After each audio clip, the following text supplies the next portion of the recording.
Olá a todos, sejam muito bem-vindos ao Fungalcast. Descubra o que parece ser invisível.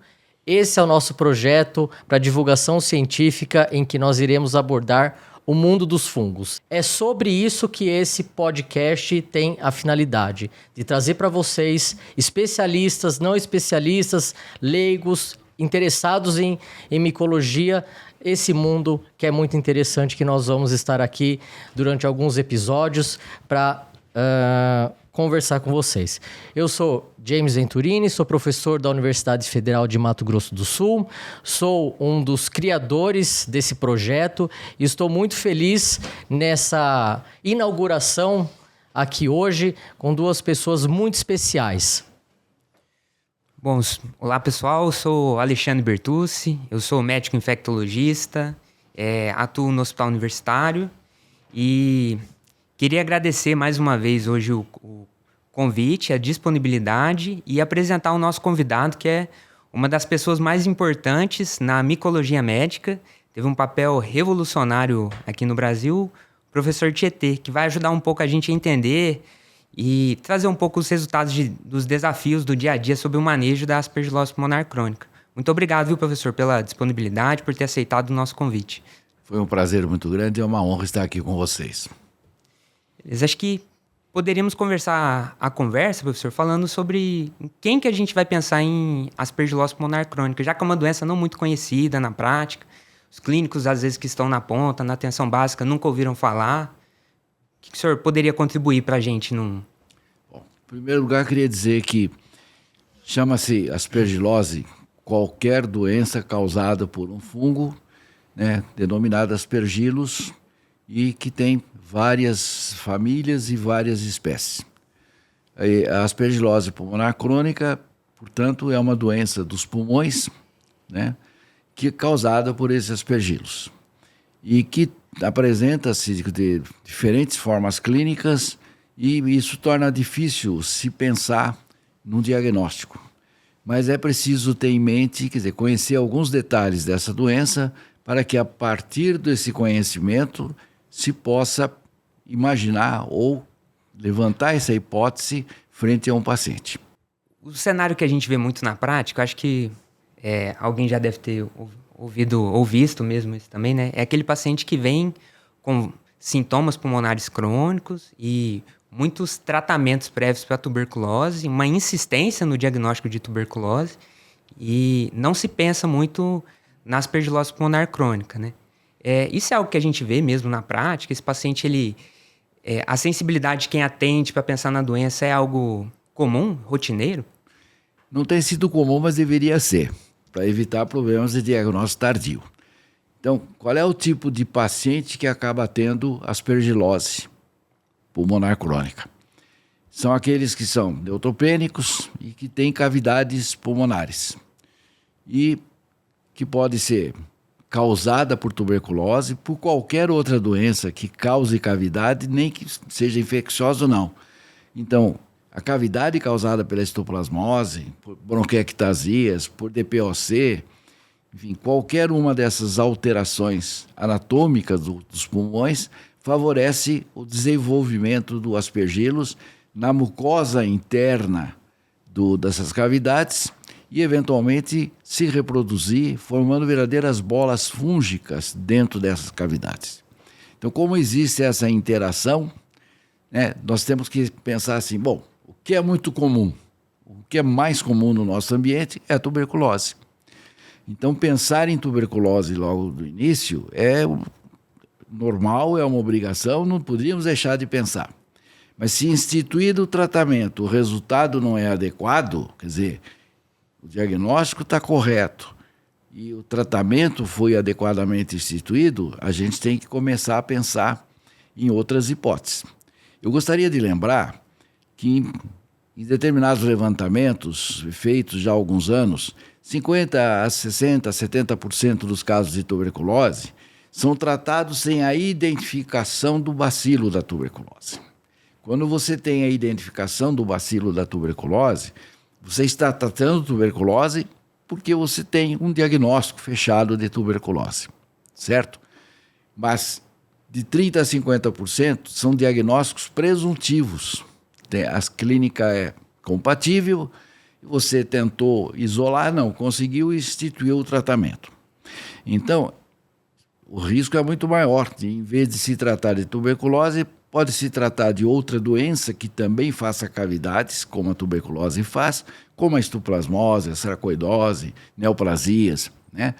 E tem um outro detalhe que também é importante. Num trabalho recente que publicamos há pouco, né, Cláudia Volpe publicou e colaboradores, seguindo doentes em tratamento com tuberculose e investigando a possibilidade de associação com aspergilose. E ficou muito claro o seguinte: durante o tratamento da tuberculose, alguns pacientes já desenvolvem aspergilose. Mas a maioria se desenvolve após o término do tratamento. Então, esse trabalho mostrou bem isso. Então, existe a possibilidade de você ter associação das duas doenças, né? Ou a primeira doença, a tuberculose ou qualquer outra, levando à cavidade e depois a aspergilose se inserindo nesse contexto. Então, é preciso saber que isso pode ocorrer e que, na verdade, ocorre com uma frequência muito maior do que pensávamos antes. E aí entra mais um conhecimento que me parece bastante importante. Esse é um fungo que existe em todo o mundo, no ambiente, certo? Na água, no solo, nas reformas de hospitais, nas reformas das casas. Então você tem uma chance praticamente impossível de evitar, que você tem uma grande chance de você aspirar, de se infectar com esse fungo. Se ele encontrar as condições adequadas, ele vai se desenvolver e vai causar a doença, que tem formas clínicas diferentes, entre as de pulmonar crônica, e aí nós temos que saber identificar essas formas clínicas. Então acho importante a gente reforçar isso para o ouvinte, mostrar quem que é o paciente que tem risco, né, de ter aspergilose pulmonar crônica, que parece que é aquele que vai ter uma lesão sequelar no pulmão, né, seja a sequela da histoplasmose, a tuberculose. E acho que na clínica, né, pensar que tem um paciente que tem essa alteração estrutural, voltou a ter sintomas respiratórios, né, acho que talvez uma tosse, uma produção de escarro, acho que talvez pensar em tuberculose, mas não esquecer também da aspergilose pulmonar crônica. Acho que seria isso, né, professor? Exatamente. E lembrar que algumas outras doenças também favorecem, como, por exemplo, a leucemia mieloide aguda, tá certo? Como, por exemplo, até o diabetes, ok? As fases mais tardias da AIDS. E, recentemente, com o Covid-19, nós tivemos essa interação também, tá certo? Entre Covid-19 recente, né? Estamos ainda vivendo, mas a fase pandêmica já acabou, né? E também a infecção associada ao aspergillus. Certo. E pensando agora num cenário que eu tenho um paciente que eu estou atendendo ele, tem sintomas pulmonares, tem uma história de tuberculose prévia, comecei a tratar tuberculose empírico, ele chegou com tratamento prévio, a gente atende inicialmente. Tem algo ali no exame físico ou exames complementares como de imagem que vai reforçar o pensar em aspergilose pulmonar crônica? Sim. Eu acho que fundamental são os exames de imagem. Tanto a radiografia e mais ainda, porque é mais sensível e mais fino o exame, a tomografia computadorizada. Então, eu diria que os achados são muito mais evidentes quando você já começa a fazer os exames radiológicos ou tomográficos, né? E aí você vai observar com maior frequência as cavidades, a possibilidade de colonização e a formação da bola fúngica, certo? Então, eu diria assim que os exames de imagem são fundamentais. Mas os exames de imagem não dão a etiologia, não dão a causa. Então, nós podemos até ter uma bola fúngica, então nós temos uma cavidade e temos um fungo que está crescendo, que forma como se fosse uma bola, agride a mucosa da cavidade, mas nada disso me garante que é aspergillus. Então nós temos outros fungos mucor, né, que podem fazer isso. Então a segunda situação é tentar identificar o fungo. E aí pede-se um exame de escarro, se faz um lavado e aí tenta se identificar. A gente pode encontrar o fungo, mas esse aspergillus tem uma característica, ele também pode ser apenas um colonizante. Então ele está lá, mas não está causando a doença. e está complicando o nosso diagnóstico. Professor, então quando que deve valorizar um crescimento de aspergilos em escarro? Eu acho que ele é um suporte importante, mas eu diria o seguinte: uma vez que ele esteja causando a doença, existe a formação de anticorpos. Então, o que me ajuda a separar uma situação de colonização daquela de doença é um encontro de anticorpos, certo? Porque para realmente identificar, eu precisaria ter uma biópsia do tecido, Claro. ter um fragmento do tecido, e se esse paciente já tem um quadro pulmonar, já tem cavidade, muitas vezes ele sequer tem condições de ser submetido a uma biópsia. E, de qualquer forma, na verdade, um exame agressivo, tá certo? Então, nós vamos associar esses dados e talvez não tenhamos o diagnóstico confirmado, que seria a identificação das hifas de aspergilos no tecido, porque nós vamos evitar fazer essa manipulação do paciente que traz o seu risco, certo? E que é desconfortável, pelo menos, né? Mas que não deixa de ter o seu risco. Então, a gente associa esses dados e aí nós passamos a criar um conjunto de informações que nos permite iniciar o tratamento. Uma vez iniciado o tratamento, é importante também seguirmos o paciente. E aí que eu pergunto, ELISA ou imunodifusão para ajudar o diagnóstico aí com exame complementar laboratorial? Então, todo médico, todo clínico quer sempre o milagre, né? O exame perfeito. Então, quando eu faço uma indução dupla em gel de agar, por exemplo, de agarose, eu tenho um teste que tem uma sensibilidade menor, mas uma especificidade maior. Ainda assim, existem reações cruzadas, certo? E já os testes imunoenzimáticos, tipo ELISA, né, pesquisa de IgG, ele é muito mais sensível, por outro lado, ele também traz maior frequência de reações cruzadas. Nós temos 2 trabalhos demonstrando isso claramente, e tanto com imunodifusão como com imunoenzimático, e nós observamos reações cruzadas. E para piorar a situação, porque quando decidimos ser médicos, nós decidimos que o caminho não seria o mais fácil. Nunca será o mais fácil. Veja bem, então, se você faz um teste imunoenzimático, você pode ter reação cruzada analisando soro de pacientes com tuberculose sem aspergilose, sendo positivo por um teste em que usamos um antígeno de aspergilos para avaliar o soro desse paciente. Quando, na verdade, veja, ele pode ter a tuberculose e não ter aspergilose, tá certo? Eles também dão reações cruzadas, o imunoenzimático, com outras possibilidades, histoplasmose, paracoccidioidomicose, até com criptococose.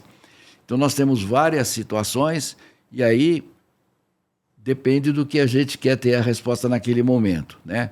Se nós queremos um teste que seja mais sensível, que não nos permita deixar passar um caso, imunoenzimático. Mas se nós queremos especificidade, aí eu prefiro a imunodifusão. E como é possível fazer os dois, eu acho que a gente deveria fazer os dois, ainda assim é menos trabalhoso, porque é o mesmo soro, e menos agressivo para o paciente do que se a gente fosse fazer uma biópsia, por exemplo, para confirmar que naquela mucosa, né, e naquele tecido existem aspergilos. E eu acho que tem algumas estratégias novas, né, James? Eu fiquei sabendo que lá no LabDeep vocês estão testando alguma coisa diferente, né? Sim, nós realizamos a importação de testes rápidos de uma empresa francesa chamada LDBio. Foi que existe um estudo de acurácia publicado pelo grupo Dr. Denning, né, David Denning, que mostrou uma sensibilidade acima de 80%. Então, nós iremos iniciar um projeto com 8 centros, hospitais universitários da rede EBSER, e nós iremos utilizar esses testes rápidos para ter um resultado um pouco mais rápido para esse diagnóstico laboratorial. Então, é uma novidade aí que nós estamos trazendo para o Brasil para verificar também se ele vai ser útil ou não. A questão de reação cruzada vai ser importante. Esse teste será do tipo imunocromatográfico, né? Teste rápido e como técnica imunocromatográfica, é isso, né? Isso, exatamente. Eu acho que a grande vantagem desse teste é, uma vez que se demonstra a sua sensibilidade e especificidade, né, é a rapidez com que se faz. Quer dizer, você colhe o sangue, Exato. né, Point e of care. enquanto está fazendo o exame do paciente, e avaliando o paciente e tal, já está se fazendo um teste diagnóstico. Ele já pode sair com o diagnóstico. Acho que é importante a gente pensar, né, eu até não sei a metodologia que você está importando agora, Lateral flow. mas tem duas possibilidades. Você tem um teste quantitativo ou tem um teste semi-quantitativo. Qualitativo ou semi-quantitativo. Qualitativo. Sendo qualitativo, ele tem a vantagem de que o leitor, né, quem for ler o teste, não precisa ter um treinamento específico. Se fosse o semi-quantitativo, o leitor teria que ter um treinamento específico. Então, eu acho que essa, por outro lado, não vai nos dar uma ideia da intensidade do processo, porque ele não é um teste semi-quantitativo, né? Então, esses testes têm sido já utilizados para criptococose e para outras doenças. Eu acho que pode ser não, com certeza será mais uma ferramenta para fazer o diagnóstico e o diagnóstico mais precoce possível. Até porque o diagnóstico precoce, ele está associado à instituição de um tratamento mais rápido e, consequentemente, talvez uma melhor evolução clínica desse paciente, né? Perfeito. Eu acho que até entrando um pouco nesse cenário, professor, como que são as abordagens assim de possibilidades terapêuticas para esse paciente uma vez que eu tenho um diagnóstico? Frente ao diagnóstico, você vai escolher a terapêutica em função de vários fatores, né? Mas as drogas os antifúngicos, né, mais comumente utilizados são do grupo dos azólicos, o itraconazol, o voriconazol, o posaconazol e hexavuconazol. A outra alternativa que você tem, eventualmente, não seria a primeira opção, seria a anfotericina B e seus derivados lipídicos, preferencialmente os derivados lipídicos. Como nós estamos num país pobre, muitas vezes nós vamos ter que utilizar mesmo a anfotericina B clássica, desoxicolato. E, por fim, né, as equinocandinas. Então, seria equinocandinas e anfotericina B e derivados lipídicos, são injetáveis, né? Então, exige também a internação do paciente e um segmento. E uma outra possibilidade que você tem, muitas vezes, né, você tem que trabalhar com isso, seria o tratamento cirúrgico, né? Então, você tem a lesão, a bola fúngica. Esses pacientes, quando chegam a níveis importantes de sangramento, e num dos trabalhos que eu consultei, né, ao longo da minha vida, dizia assim, na hora que tiver um sangramento de uma xícara de café, está na hora de fazer a cirurgia. Vai ser interessante. Certo, quer dizer, é uma medida bem prática, né? Então, a gente tem que levar isso em consideração. Então, o tratamento cirúrgico também é uma opção, né? E tem também que ter seus cuidados, porque existem alguns riscos que poucas pessoas conhecem, mas que os bons cirurgiões de tórax certamente conhecem para fazer essa manipulação cirúrgica. Eu acho que na prática muitas vezes a gente acaba fugindo um pouco da terapia cirúrgica, não conversando muito com os colegas que realizam, né? Pensando talvez nesses riscos, né? Mas acho que é muito importante a gente ter essa discussão, avaliar quem que é o paciente que teria indicação, porque uma vez que talvez que a gente retire a bola fúngica, a gente resolve o problema do paciente. Em parte, né? Porque se ele tiver outras cavidades, a gente resolve aquele problema, mas ele poderá inalar de novo e readquirir, né, novas infecções a partir das próximas situações. Então, isso precisa ser bem trabalhado.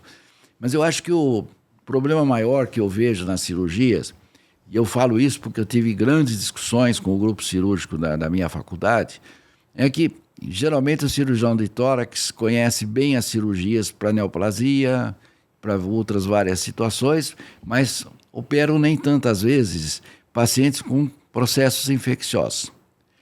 E eu li vários trabalhos mostrando evoluções complicadas depois da cirurgia. E finalmente consegui descobrir que existe uma neovascularização muito grande para a área que tem a cavidade com a bola fúngica.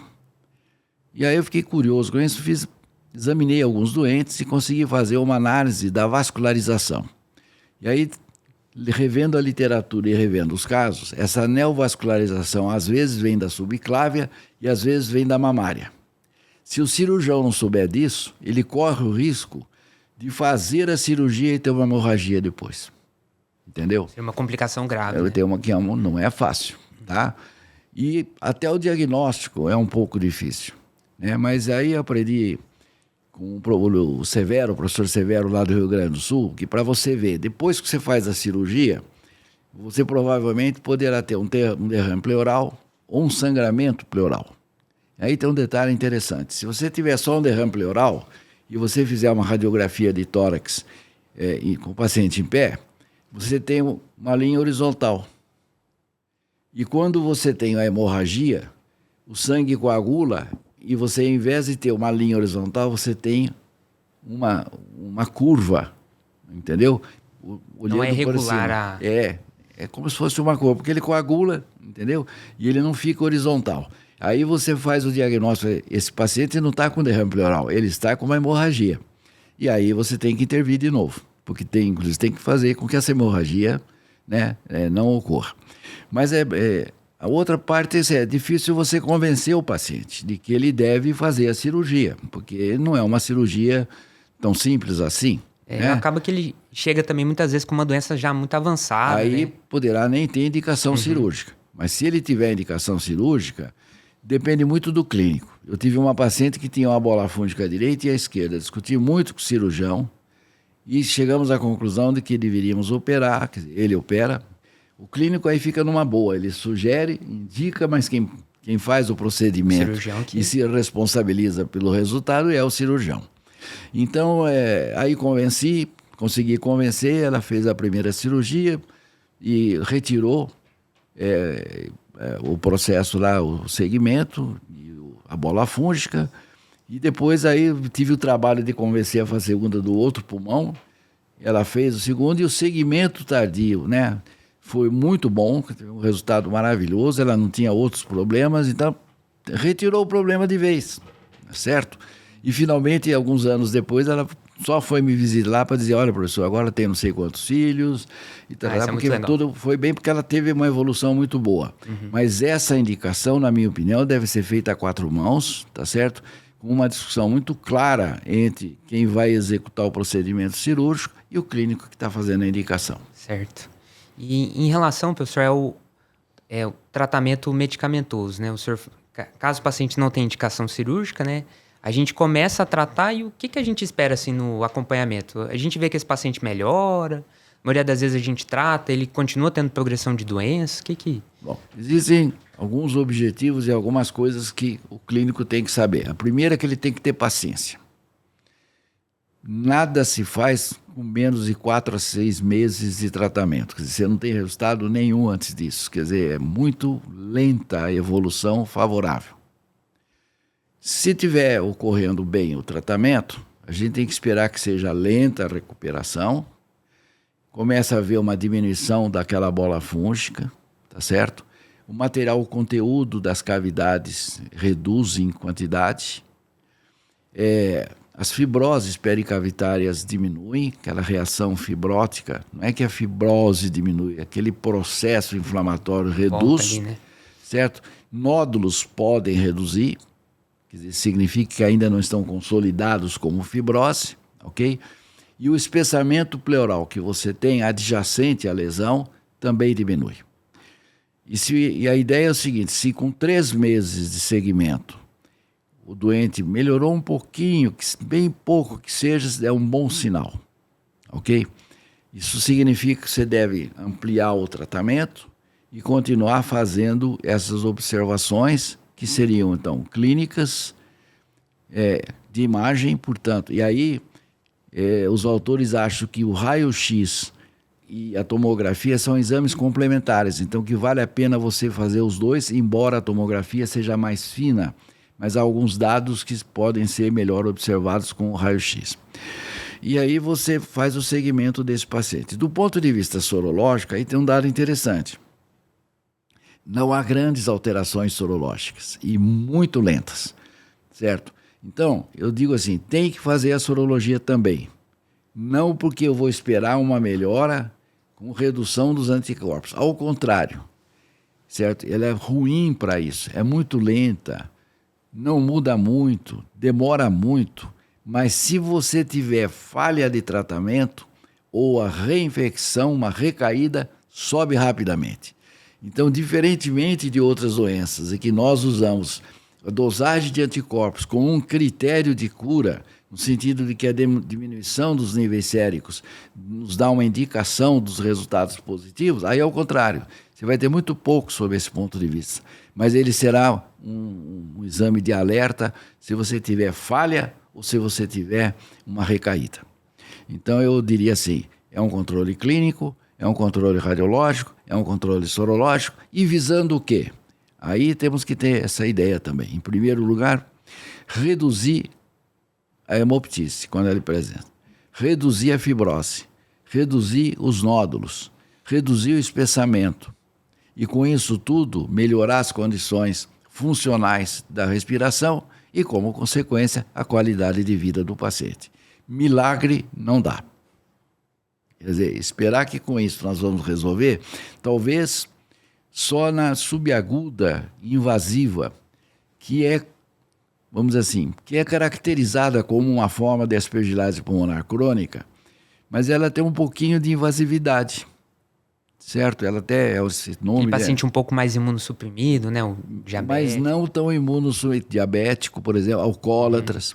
Idosos, mas idosos de grande idade, como eu, por exemplo, tá certo? São os que são mais suscetíveis a esse caso. E aí você tem, inclusive, galactomannan positivo, que tem uma pequena invasão, certo? Então, nesses casos, dá para se ter uma perspectiva de cura, chamarmos de cura. Nos demais, eu diria assim que nós temos uma melhora acentuada, certo? Não sei se nós teríamos, assim, a possibilidade de esperar uma cura, de fato, por causa de toda essa situação anatômica, certo? Muito ruim. Não se esquecendo de que nós temos que controlar, né? Esse paciente não pode virar neutropênico, de jeito nenhum. Porque a gente se acostumou por causa da AIDS, toda vez que nós pensamos em imunossupressão, a gente pensa em AIDS e pensa na imunocelular. E essa situação não é da imunocelular, é neutropênico. Certo? E aí, né, a gente tem que trabalhar tudo no resto da complementação para chegar a esse ponto. Perfeito. Eu acho que, assim, na prática do dia a dia, acho que uma das maiores dúvidas que eu tenho é quando que eu penso em suspender a medicação. O senhor falou que a gente acompanha clinicamente, radiologicamente, né, dando raio-x, tomografia. Sorologia parece não ser algo muito bom para a gente avaliar a melhora. Vai ser mais útil ali na recaída, piora de doença. Mas e se o paciente ele vem evoluindo bem, imagem melhora? Quando que eu considero, talvez, suspender a medicação e deixar ele sem uso dos azólicos, até pensando num cenário de uso crônico, eventos adversos, interações medicamentosas? Bom, aí essa pergunta é de $1 milhão. Né? Se eu soubesse, eu não vendia a resposta tão barata assim. Bom, é difícil, realmente é uma situação muito difícil. Em várias doenças causadas por fungos, a gente estuda, né, critérios para você suspender a medicação. Mas a gente também não pode transmitir ao doente que ele é um doente eterno. Ele tem que ter uma sensação que, em determinado momento, ele tem que fazer uma suspensão da medicação e tentar voltar à sua vida normal. Então, eu proporia, nesse caso, que fizesse uma avaliação clínica, radiológica, aí raio-x e tomografia, certo? E poderia-se fazer também avaliação de cultura de escarro. A gente não deve manipular esse doente, porque ele certamente vai ter alterações anatômicas importantes, quer dizer, eu não sugeriria isso. E passar dessa situação, que a gente, com ausência de aspergilos, certo? Essa melhora radiológica e tomográfica, tá certo? Com tempo suficiente, melhoria da qualidade de vida, suspende a medicação.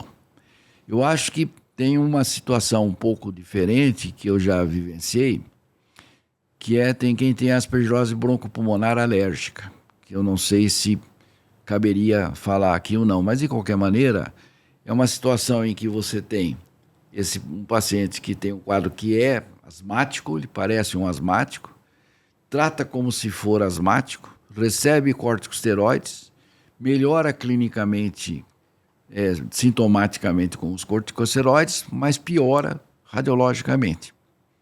E, de repente, a causa, o antígeno que está desencadeando o processo asmático é o aspergillus, certo? Então, aí você tem que associar os corticosteroides, né? E, por causa do quadro asmático, certo? E o itraconazol para você eliminar a causa da indução do antígeno que induz essa resposta. Eu tive poucos casos assim, mas uma paciente me chamou muita atenção, ela ficou anos nessa situação e você vai ver que em aspergillus você vai ter muitos pacientes com histórias muito longas, né? E em que está cada vez pior e com esse problema todo, e de repente você descobre que não era um quadro asmático, porque o paciente foi encaminhado para nós, consegue diagnosticar uma aspergilose broncopulmonar alérgica, que aí você tem muito eosinófilo na circulação, muito eosinófilo no escarro, IgE, né, na circulação também em doses elevadas, e aí você pode também usar esse tipo de critério para você estabelecer um momento de você suspender a medicação. Mas eu diria assim, alguns terão que ser tratados a vida inteira, infelizmente. Mas eu diria que talvez o melhor fosse, após suspender a medicação, fazer um acompanhamento, ou cada mês, ou 2 meses, durante mais 1 ano, 2. Esse paciente mais perto de você, isso, né? porque aí você poderia reavaliar esse doente, tanto do ponto de vista clínico, como radiológico, como sorológico, né? E saber se você agora poderá liberá-lo de vez dos retornos. Isso vai variar de um paciente para outro. Num tratamento de uma outra doença, eu segui assim por 10 anos, porque era um objetivo de estudo, fazer o seguimento da paciente. E aí, quando eu dei alta para ela com 10 anos, ela chegou para mim e disse assim: doutor GT, o senhor não gosta de mim? Eu gosto da senhora, lógico que eu gosto da senhora, sempre fiz tratamento direitinho. Então por que o senhor deu alta para mim? E aí eu vou trazer uma coisa interessante. Eu falei: mas por que a senhora está brava comigo porque eu dei alta? Achei que a senhora ia ficar contente. Ele falou: e eu assim, com o retorno marcado, o que me custa vir aqui a cada 6 meses? Agora, se eu tiver uma recaída, até não usou essa expressão, se eu ficar doente de novo, o senhor não sabe a dificuldade de conseguir uma consulta de novo. Ótimo, então só vem aqui uma vez cada 6 meses, eu tenho o prazer de ver a senhora, tá certo? E tudo bem. Então você vê que essa decisão, inclusive, né, de como seguir, né, tem que ser vista isso, bem individualizada, bem cuidadosa e visando sempre o benefício do paciente, certo? Outros, ao contrário, nem sempre mantém a medicação, suspende por conta, e em geral aí eu gosto muito que a esposa esteja junto, porque quando ele fala: não, eu estou tomando direitinho a medicação, ela fala: não é verdade não, doutor. Ele não toma medicação nenhum fim de semana, porque vai tomar cerveja e tal. Então, nem precisa dosar os níveis séricos, então. Ah, nem precisa. Não percamos tempo. Bom, acho que é isso, né? Nós conseguimos abordar, acho que tudo, né? Um pouco do... Quando pensar na APC, um pouco sobre o diagnóstico, os exames sorológicos que a gente tem disponível, né? Tratamento, o que a gente espera, em quem que a gente indica... Critério de cura. Muito bem. Eu diria assim, a gente só faz diagnóstico de doenças que temos algum conhecimento, né? E, portanto, eu acho que um conhecimento mínimo, né? E não precisa ser nada muito aprofundado, né? Mas essas informações básicas que foram trocadas aqui são suficientes para levantar a lebre. Quer dizer, a gente precisa saber que isso existe, que o fungo existe, e que nós temos que tomar muito cuidado com essas informações. E assim, é só um caso que eu achei interessante. O pesquisador que demonstrou que o aspergillus sobrevive na água quente dos hospitais e que publicou esse dado nos Estados Unidos, porque havia aspergilose em transplantados, né? Ele foi mandado embora, perdeu o emprego, quando ele, na verdade, teve um achado que permitiu que se tomassem outros cuidados. Quer dizer, quem passar pelo transplante Não pode tomar banho de chuveiro, porque o aspergilo sobrevive, tá certo? E aí ele vai inalar e vai fazer uma aspergilose, é um imunossuprimido, que, né, invasiva, muito séria e tal, né? Mas, quer dizer, a interpretação foi ao contrário, né? Quer dizer, manda-se embora, quer dizer, dispensa-se o pesquisador que achou a solução, certo? Mas eu acho, então, que a gente tem que ter essas noções básicas, a partir das quais a gente vai pensar na hipótese, pensando na hipótese, se faz o diagnóstico. Excelente. Perfeito. Professor Tietê, muito obrigado pela sua presença. Veio lá de Botucatu para estar conosco aqui hoje. Agradecemos muito, ficamos muito felizes com essa enorme aula, né, Alexandre? Acho que clarificou bastante, acho que os nossos muitas dúvidas, né? Os nossos ouvintes vão gostar muito, acho que será um material muito rico também para os estudantes. Enfim, agradeço muito e encerro aqui nosso primeiro podcast.